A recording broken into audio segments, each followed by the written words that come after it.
আমি একটি হাদিসের প্রেমে পড়ে গেছি।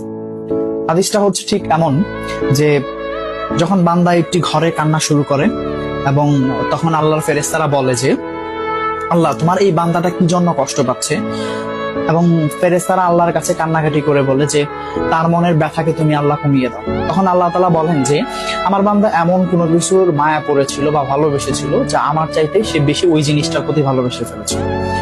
আমি আমার বান্দার কষ্ট আমি বুঝি এবং আমি দুঃখী মানুষের মানে ভগ্ন হৃদয়ের মানুষের খুব কাছাকাছি অবস্থান করি। কত দূর? এক হাত দূরে আল্লাহ তাআলা অবস্থান করেন।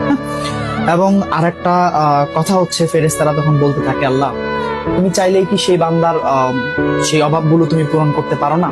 তখন আল্লাহ তাআলা বলেন যে আমি ওয়াদা করতেছি আমার বান্দা যে জিনিসটা তার জীবন থেকে হারিয়েছে তার চাইতে অধিক উত্তম জিনিস আমি তাকে দিব, যা দেখে পৃথিবীর মানুষ বিস্মিত হবে।